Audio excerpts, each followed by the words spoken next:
Get right into it. If you're running on SAP S4HANA, or even just thinking about it, you already know how critical logistics management is.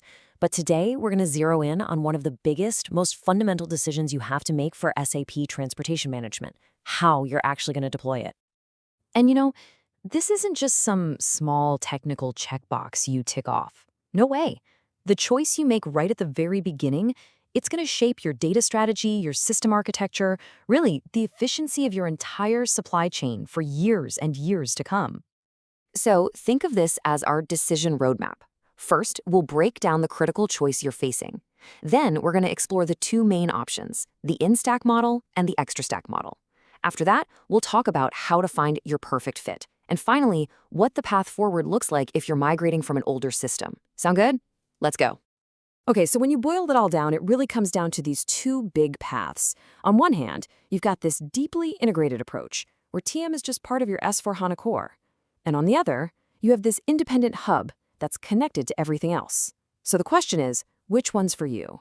Let's break down what each of these really means. All right, let's dive into our first option, the in-stack model. You'll also hear this called the embedded model, and the name says it all. This is all about being deeply, deeply integrated. So what does that actually mean? Well, it means your transportation management functionality literally lives and breathes inside the exact same S4HANA system as all your other enterprise apps. It's not some separate box you have to connect. It's just part of the core.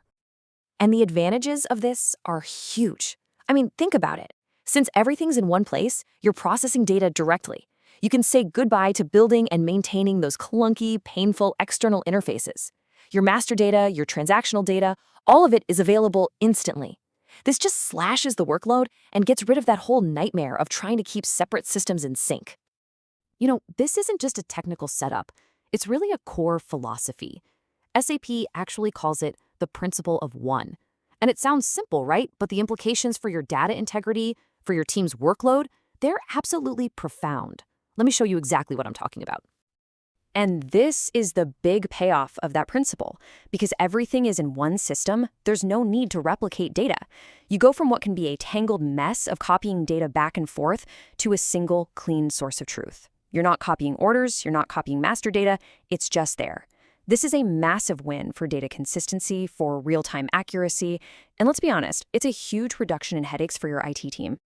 Okay, so let's switch gears completely and talk about path number 2, the extra stack model, sometimes called side-by-side.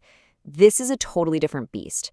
This architecture is designed for a completely different kind of scenario, one where you really need an independent, centralized logistics hub.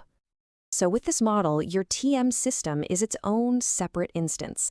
Think of it like a specialized hub that's built to connect externally to your other systems, and that could be other S4HANA systems or even your older ERP applications. So why on earth would you choose this? Well, there are some really powerful strategic reasons. For instance, maybe you've got older ERP systems that aren't on S4HANA yet, but you still need to connect them to a modern TM system. Or maybe you've got a really complex landscape with multiple S4HANA instances, and you want one central hub to manage all the group logistics. In those kinds of situations, extra stack isn't just an option, it's pretty much a necessity. Okay. Now, here is a super important detail, so listen up. This option, the extra stack model, is only available if you have the Advanced Transportation Management license. And that's not just a tiny footnote. It has major implications for your budget and for the kinds of advanced features you'll be able to use. All right, so we've seen both paths now. We've got the integrated in-stack and the independent extra stack. Let's bring it all together at the crossroads. How do you actually decide which one is the right fit for your company? This comparison really breaks it down perfectly. Let's just walk through it. First, your system landscape. If you've got a single S4HANA instance, it's a pretty simple choice. In-stack is probably for you.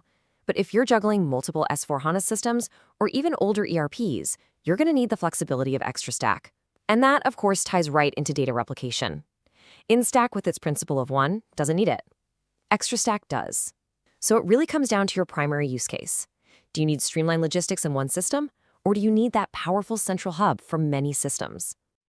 Of course, I know a lot of you aren't starting with a blank slate. You might be running an older version, something like SAP TM 9.x. So the obvious next question is, okay, great, but how do I get from there to here? Let's talk about that. So we can break down the migration process into 3 clear steps. First, you gotta assess your landscape. Are you coming from a classic SAP ERP or an S4HANA system? Second, you have to know your interface, because the tech you use to move the data is different depending on the answer to step 1. And third, and I really can't stress this enough, you have to follow the official SAP notes. Seriously, these aren't just suggestions, they're your step-by-step instruction manual. Okay, let's zoom in on that second step for a second. The interface technology. This is so critical. The tool you'll use to move your master data depends completely on where you're going. If you're connecting to an older system, like a TM9.X business stack, you'll use the core interface, or CIF. But if your destination is a modern S4HANA system, you'll be using the more advanced data replication framework, or DRF. Getting this right from the get-go is absolutely essential for a smooth migration. All right, and now for that all-important third step, following the official guidance. SAP gives you these incredibly detailed step-by-step instructions. This first number you see is the first of 2 SAP notes that are absolutely critical. This one covers all the foundational prep work and prerequisites. Just think of it as your project blueprint. And here's the second essential note you're gonna need. This one gets into the nitty-gritty, the specific execution steps, and how to handle the data procedures. Let me be super clear. These notes are not optional reading. They are your guide. Following the sequence laid out in these 2 documents precisely is the key to successfully moving all that valuable data from TM9.X into your new S4HANA world. So, as we've walked through all this, it's pretty clear this isn't just some technical in-the-weeds decision. The choice you make between that integrated in-stack model or the centralized extra-stack model is genuinely going to define the future of your supply chain. It's going to determine how agile, how efficient, and how resilient your whole operation can be. So, I'll leave you with this question. When you really look at your business goals, which path is going to get your logistics ready for whatever tomorrow throws at you? Have you ever